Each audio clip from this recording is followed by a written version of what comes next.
오늘 이번 정부 들어서 야당을 향한 뭐 고발이 아직 난리가 났는데요. 고소고발을 안 한 날이 있을까 이런 생각이 들 정도예요. 대통령실에서 우선 지난번에 장경태 의원의 빈곤 포르노 관련한 조명을 썼냐 안 썼냐 요거 가지고서 고발한 게 하나 있었죠.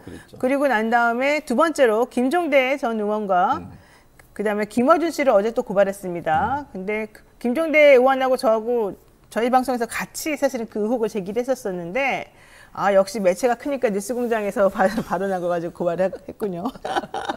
원래 그전에는 이슈가 별로 안 된다고 그러면서 우리 좀 무시하고 있었거든요. 그러면서 그래서 김종대만 내가 할게 이렇게 고발을 할게 이렇게 대통령실에서 말했었는데 김어준 씨가 나타나니까 이제 그또 무게가 그쪽으로 돌아가네요. 어쨌든 김어준, 김종대 전 의원 두 분에게 어제 저녁 5시 정도에 고발장이 들어갔다고 알고 있고요.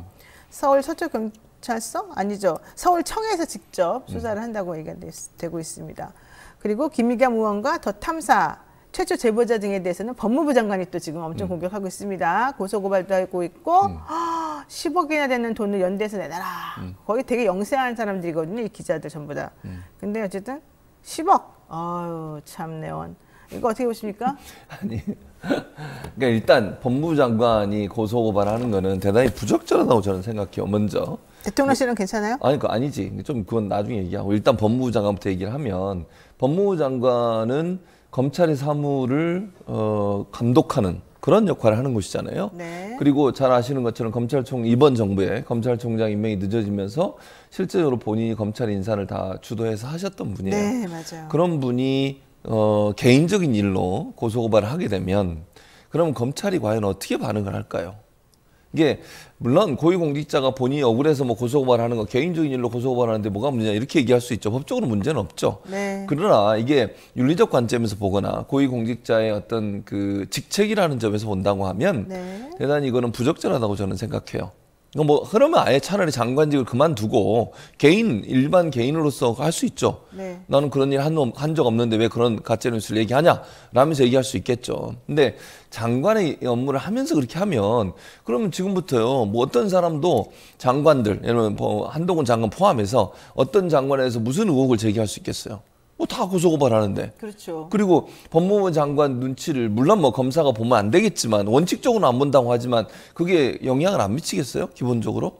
그래서 고위공직자는 가능한 한 본인의 어떤 그 의혹 제기나 비판에 대해서 해명은 하고 뭐 밝힐 수는 있지만 그게 아니라고 왜 그런 얘기를 하냐고 그렇게 얘기할 수 있는 고소고발 하게 되면 고소고발 당한 사람 잘 아시잖아요. 노영희 변호사. 본인은 안 당했지만 옆에서 보니까. 네, 나는 몇 번 당했지만. 어떤 측면으로? 아니 생각해 보세요. 그러니까 경제적으로도 변호사 선임해야 되죠. 시간적으로도 계속 불려다녀요. 조사받으러. 경찰 갔다가 검찰 갔다가 재판 가야죠. 그러면 에너지가 어디에 다 거기다 쓰이게 돼요. 맞아요. 네. 그런 부분들이 엄청나게 피해를 주는 겁니다. 그래서 저는 이게 그 고소고발을 남발해서 겁박을 하는 것은 결국 더 이상 나에 대해서 비판하지 마 이렇게 들릴 수 있어요. 네. 대단히 부적절하다고 생각하고요. 대통령실도 마찬가지예요. 대통령실에 대한 비판에 대해서 이렇게 민감하게 반응하면서 고소고발을 남발하는 게 말이 되느냐. 뭐 해명하면 되잖아요. 그거 아니다. 아니면 언론과 관련되면 언론중재위원회에 제소를 해서 바로 잡으면 되는 것이고요. 만약 본인들이 억울하다고 하면. 근데 특정인을 향해서 고소고발을 한다? 그렇게 되면 결국 대통령실에 대한 비판을 어떻게 할 수 있겠냐고요. 그냥 뭐 이런 거죠. 무서워서 피한다기보다 그냥 피하는 거야. 그게 불편하니까. 아니 그러지 않겠어요? 아니 고소고발을 당한 사람 입장에서 엄청나게 시간적 에너지가 포함돼야 되고 경제적으로도 피해를 보게 되고요. 더 하나 이해가 안 되는 건 왜 김어준 씨를 고발했는지 이해가 안 돼요. 저는. 아니 인터뷰를 한 사람이잖아요. 아니 김종대 전 의원은 좋아. 본인들이 뭐 천공이 안 갔다고 하니까 그럼 김종대 전 의원이 얘기를 했으니까 그분은 할 수 있다고 봐요. 근데 물어본 사람한테 왜 그거 하는 거야? 아니 그러면 인터뷰도 못해. 이제 노영희 변호사도 누구 불러가지고 인터뷰하다가 그 사람이 이상한 소리 했다고 쳐. 만약에 저는 뭐 김종대 의원이 말이 사실이 아닌지 모르겠어요. 저는 모르겠는데 아직까지 뭐 명확하게 안 밝혀져서. 근데 질문한 사람까지 고발하는 게 말이 됩니까 이게? 인터뷰를 어떻게 그러면 앞으로. 아무것도 하지 말아라 이런 얘기부터. 용비어 청구만 해라 이런 걸까요? 그렇게 들린다는 거지 내 말은. 그러니까 노영희 변호사도 진행하다가 누구한테 질문했는데 그 사람이 어떤 소리를 해서 그게 고발 대상이 됐어. 그럼 노영희도 같이 고발하는 거잖아 이제는. 그러니까요. 그 말이 됩니까 이게? 왜 나를 고발하지? 그게 말이 안 되잖아 지금. 그러니까 예를 들면 김어준 씨가 그 얘기를 했다든지 김어준 씨가 그걸 뭐 단정적으로 얘기했다면 모르지만 그냥 단순히 질문을 한 거잖아요. 이런 얘기가 있던데. 왜냐면 그 노영희 변호사가 같이 출연해서 그 얘기를 한 거잖아. 네. 그리고 나서 질문을 한 거잖아요. 그걸 듣고 나서 아, 이런 얘기가 있었는데 이게 사실입니까? 어디서 들었습니까? 누가 그런 얘기를 했습니까? 어떤 증거를 갖고 있습니까? 이런 질문을 했는데 질문한 사람을 고소를 해버리면 어쩌라는 거예요. 그러니까 의문을 품는 거는 너무 당연한 건데 그런 의문을 품었다는 것만 가지고도 고발을 할 정도면 아무런 말도 하지 말아야 된다. 그렇지. 이런 시그널인 거죠. 말하자면. 자, 최수정님께서 아우 저 어제 꿈을 꿨는데 네. 최진봉 교수님이 꿈에서 나오셨어요. 아이고, 감사합니다. 그래서 왜 나오셨지? 이상하게 생각을 했는데 네. 아이고 오늘 최진봉 교수님 나오신 날이었군요. 저 로또 사야 되겠어요. 감사합니다. 너무 반갑습니다. 당첨되시기 그런데 바라겠습니다. 당첨되시길 진짜 바랍니다. 우리 혹시 당첨되시면 당첨되면 반반, 밥이라도 한 끼 사시죠. 반반 나누세요. 아니, 반반은 아니 밥이라도 한 끼 사시고. 자, 어쨌든 중요한 건 이 법무부 장관 혹은 검찰총장 출신 대통령 이런 분들이 그냥 고소고발 남발하면 매우 국민은 불안해진다는 거 말씀 꼭 드리고 싶고요. 자, 명예훼손으로도 형사고소를 했어요. 사이버 명예훼손으로. 근데 그러니까 정보통신망법상 명예훼손이죠. 이거는 이제 허위 사실임을 인지한 상태에서 이렇게 명예를 훼손하게 되면 더 큰 처벌을 받아요. 일반적인 그냥 명예훼손보다도. 여기서 핵심은 술자리가 없었다. 그런데 왜 술자리가 있었다고 나를 거기다 끼워 넣느냐. 이게 핵심인 것 같은데 이거는 결과적으로는 첼리스트가 물론 거짓말이었다고 부인했습니다만은 여러 가지 정황상 그게 아닐 수도 있다. 첼리스트가 겁먹고 좀 거짓말한 오히려 이렇게 거짓말한 거다라는 의견들이 있으니까 혹시 그런 모든 것들 다 아니다. 다 일시에 불식시키려고 하는 거 아닙니까? 아니 뭐 그런 그러니까 고소고발을 한다는 것은 나는 결백하다. 네. 나는 그런 일을 한 적이 없다. 이거를 증명하려고 하는 거죠. 뭐 그거는 본인 입장에서 그럴 수 있다고 봐요, 저는. 네. 한동훈 장관 입장에서 나는 만약에 그분이 안 갔다고 하면 아니 내가 가지도 않았는데 왜 이런 얘기를 해? 하면서 고소고발을 할 수 있겠죠. 네. 그런 점을 부각시키려는 의도라고 보여져요. 그리고 이제 이 문제가 만약에 본인이 이제 그러니까 한동훈 장관 입장에서 보면 이걸 고소고발 안 하면 또 딴 데서 또 얘기를 할 거 아니야. 근데 이게 고소고발 들어가니까 그다음부터 말을 못 하잖아요, 이제는. 네. 왜냐면 또 고소고발 당할까 봐. 그러니까 그런 효과가 있다고 봐요, 저는. 그 말이 맞는 게요. 네. 사실은 이 스픽스의 이게 이제 왁자지껄이라는 프로그램인데 네. 이 프로그램이 금요일 날 녹화를 해서 일요일 날 방송을 해줘요. 네. 근데 우리가 그날 방송하면서 그러니까 녹화하면서 뭐라고 얘기를 했느냐면 아, 우리 이거 지금 나와 있는 거는 유도 아니다. 이거 말고 더 심각한 게 여러 개 있다. 이제 이렇게 확인을 발언을 해줬어요, 김종대 의원이. 어. 근데 그렇다면 이제 그거로 그래서 우리가 다음 주 일요일 날 얘기를 합시다. 예. 금요일 날 녹음하면서 하고 일요일 날 방송하게 합시다라고 했어요.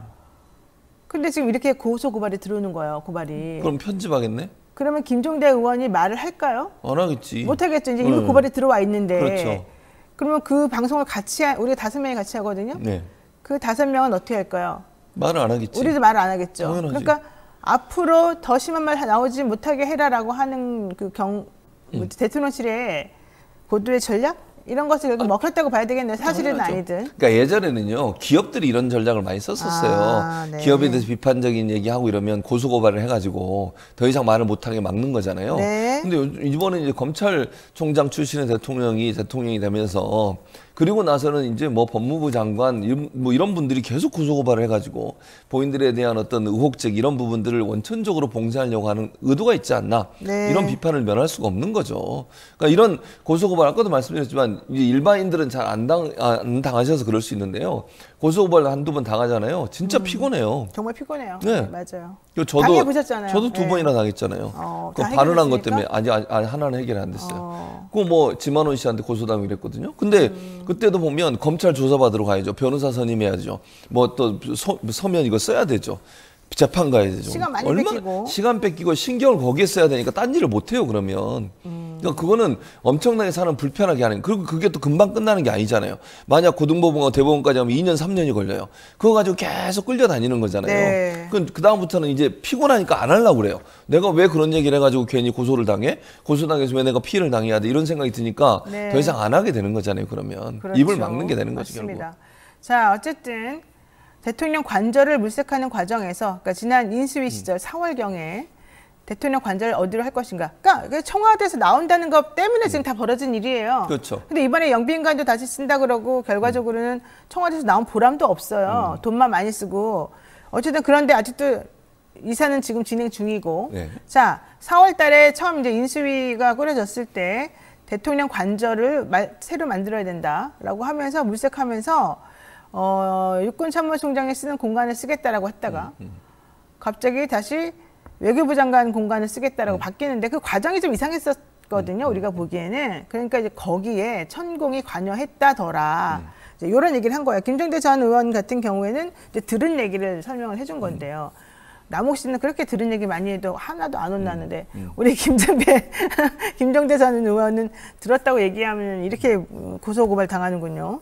자, 어쨌든 김종대 전 정의당 의원에 대해서 지금 대통령실이 이 천공을 왜 여기다 갖다 붙이느냐 이렇게 얘기를 하면서요. 김영현 대통령 경호처장 이런 사람은 천공과 일면식도 없다는 입장이다. 이런 것까지 밝혔습니다. 그러니까 김용현 대통령 경호처장이 천공을 데리고 가서 여기를 쭉 둘러보게 하면서 그 안에 있던 다른 사람들 다 내보내고 함구하세요. 이분이 왔었다는 거를 이렇게 말을 하고서 자기네끼리 1시간 정도 둘러보게 한 다음에 그리고 난 다음에 용산에서의 그 외교부 공간으로 관저 이동이 있었다. 이제 이런 얘기를 한 거예요. 그러니까 그런 걸 보게 되면 천공이 관여한 걸로 보이지 않느냐.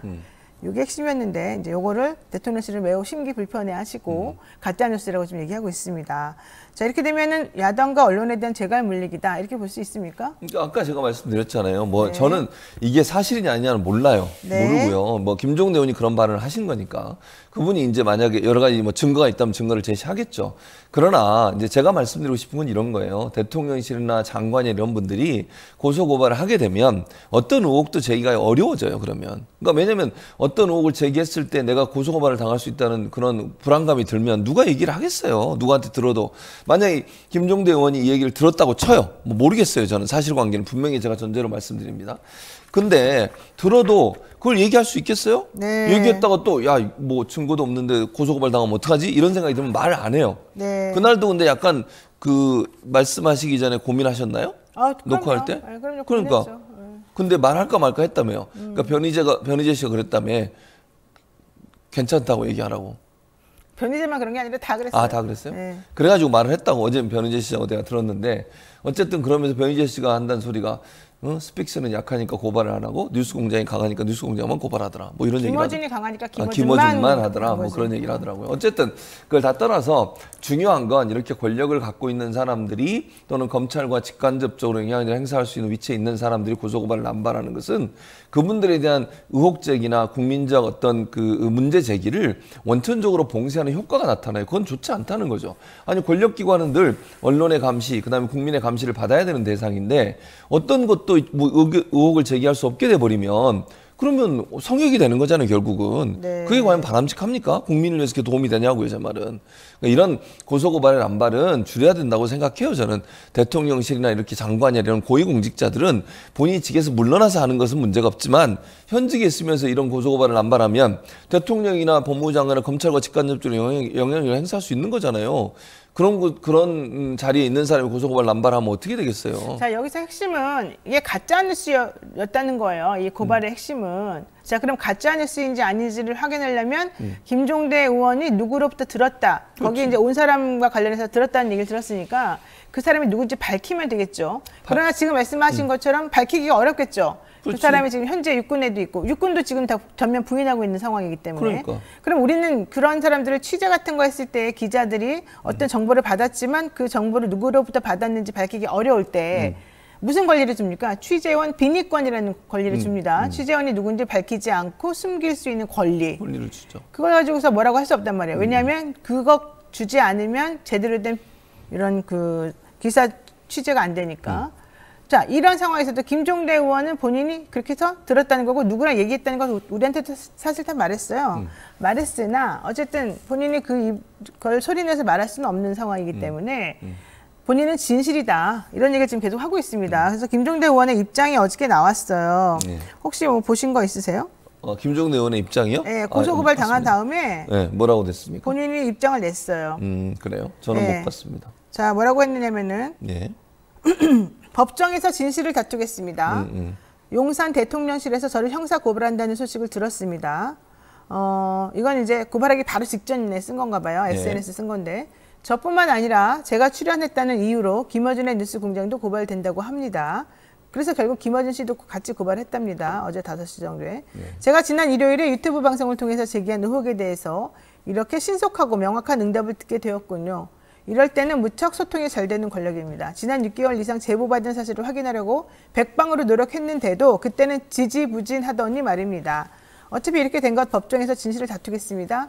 그렇지 않아도 언론 자유와 민주주의를 지키기 위해서 노력하는 분들께 마음의 빚이 있었는데 저도 일정 고통을 감수함으로써 다소나마 그 빚의 일부를 갚을 수 있게 되었습니다. 잘된 일입니다. 정치적 의도를 일체 배제하고 오직 진실만을 밝히기 위해 최선을 다하겠습니다. 잘 지켜봐 주십시오. 이게 이제 입장인데요. 예. 제가 하고 싶은 말은 이거였어요. 처음에 대통령실에서 왜 굳이 고발하느냐 설명을 했습니다.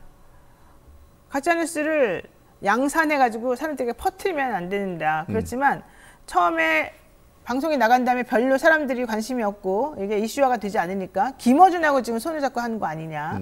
이런 얘기를 했어요. 근데 오히려 제가 봤을 때는 대통령실이 이런 식으로 고소한다고 그러고 고발한다고 하니까 이런 식으로 언론을 자꾸 통제하려고 하니까 오히려 그래도 사람들에게 다 회자가 되고 그러고 난 다음부터 연합도 받고 뭐도 받고 다 받게 이제 이거 쓸 수밖에 없으니까 그렇죠. 앞으로 계속 이렇게 된 거거든요. 없죠. 이거 어떻게 맞아요. 보세요? 그러니까 지금 말씀하신 것처럼 이슈가 더 커지는 거죠, 결국은. 그래서 이제 저는 이제 뭐 모르겠어요. 김종대 전 의원이 어떤 증거를 갖고 있는지 제가 모르니까. 그러나 이제 그때 증언을 해줬던 분들이 과연 법정에서 나와 증언을 해줄까 하는 걱정은 있어요. 만약에 그게 사실이라고 하면. 그리고 이제 그런 부분들이 얼마나 증거가 탄탄하냐가 중요하다고 보여지는데 이슈가 점점 커지는 이유 중에 하나 뭐 예를 들면 제가 그냥 이건 상상으로 말씀을 드려볼게요. 대통령실이나 이런 데서 이렇게 강하게 드라이브를 거는 것은 어느 정도 본인들의 입장을 관철시킬 수 있는 상황을 만들었다고 보여지거든요. 개인적인 생각이에요, 이거는.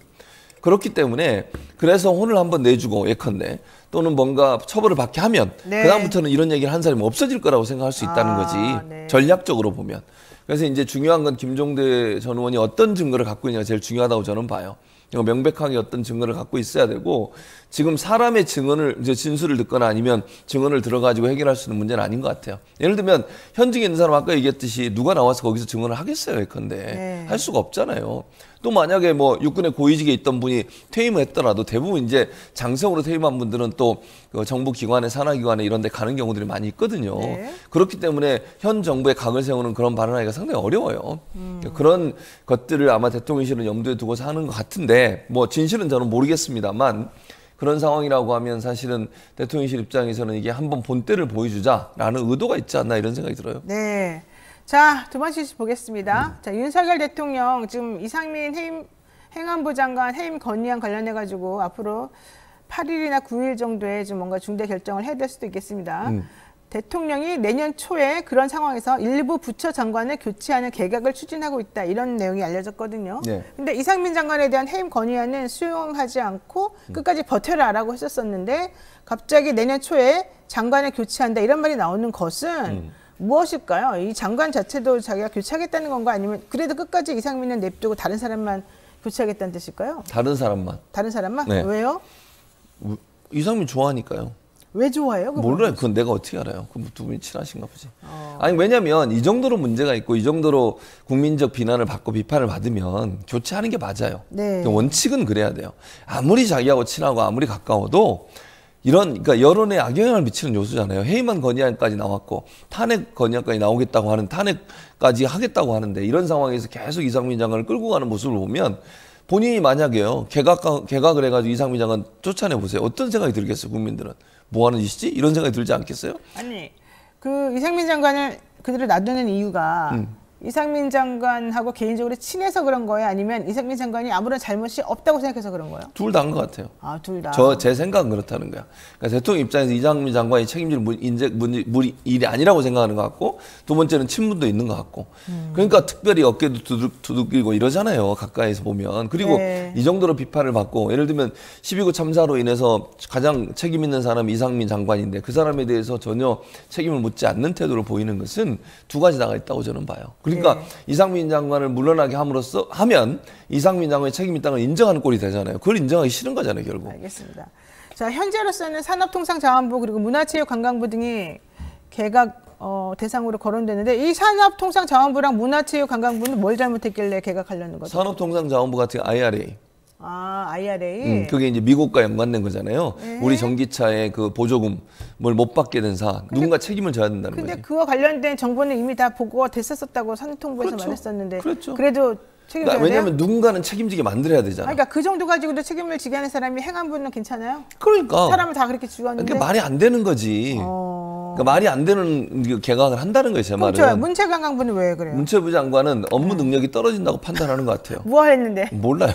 안 해서 문제겠지, 그러면. 무슨 업무부부 아니 잠깐만 말이 버벅거리네. 버벅거려. 업무 능력이 떨어진다고 말할 정도로 무슨 일을 한 게 있어요? 없어요. 내가 보기엔 이번 장관들 들어와서 뭐 한 거 하나도 없는 것 같은데.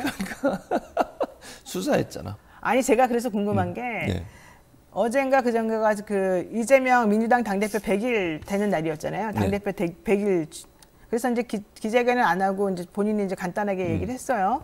사람들이 이재명은 100일 동안 뭐 했대? 이제 이렇게 하는 거예요. 비판하는 사람들이. 그래서 내가 아니 그러면 우리 윤석열 대통령님께서는 6개월 동안 뭐 하셨죠? 생각이 뭐가 나나요? 난 안 나는데 이재명 대표는 민생 법안을 챙기기 위해서 이것저것 노력했다. 요 정도까지라도 나오지. 그런데 이제 워낙 이 검찰의 수사가 커지면서 본인이 운신할 수 있는 폭이 좁아져서 뭐 이랬는데 그건 그래도 어느 정도 익스큐즈가 되는 부분이 있는데 그럼 우리 윤석열 대통령께서는 6개월 동안 뭐 하셨나? 외국 가가지고 좀 망신당한 거라 뭐 이런 것들을 빼놓고 나면 한 게 없는 거 아니냐? 계속 강경 대응으로 사람들에게 힘을 좀 들게 만든 이런 거 말고 없는 거 아니냐? 이런 생각이 들더라고요. 네. 그러니까 맞아요. 그러니까 수사하고 압수수색하고 이런 거밖에 기억이 안 남잖아요. 네. 예를 들면 윤석열 정부 들어서 가지고 했던 여러 가지 일들에 기억 남은 게 뭐가 있어요? 전 정부에 대한 예를 들면 비난만 하고 그렇지. 탓하고 그리고 전 정부 거 다시 꺼내 가지고 수사하고 네. 이재명 대표 공격하고 이거밖에 남는 게 없어요. 그러니까요. 아니 국민들한테 물어보라니까요. 뭐가 기억에 남는지. 기억에 남는 건 그런 거예요. 그러니까 외국 가서 뭐 바이든 날리면 얘기한 거 그 기억에 남고요. 네. 김건희 여사가 사적으로 누군가 데리고 간 거 그거 기억에 남고요. 그다음에 이재명 대표에 대해서 측근들 다 수사해 가지고 구속시키는 거 기억에 남고요. 그리고 전 정부 뭐 해경 관련해서 입장 바꾼 거 기억에 남고요. 국정원장 뭐 예를 들면 조사하고 수사하고 이런 부분들 그런 부분만 기억에 남잖아요. 뭐가 기억에 남죠? 그건 말고 또 있나요? 알겠습니다. 뭐 우리가 아무리 떠들어도 안 되니까 계속 떠들도록 하죠. 들릴 때까지. 들으실 때까지 안 계속. 들어요. 자, 그런데 어떻게 이렇게 왁자지껄에서 그렇게 들으셨지 금방? 민감하네. 학자짓거는. 아까 왁자지껄이 좀 시끄러워서 그런 것 같으니까 우리 한번 시끄럽게 얘기해보죠. 제가 안 나가길 잘했지. 큰일 날 뻔했어. 나갔다가 거기. 다음에 모시겠습니다. 안 갑니다. 저는 일요일에 나옵니다. 위험하네.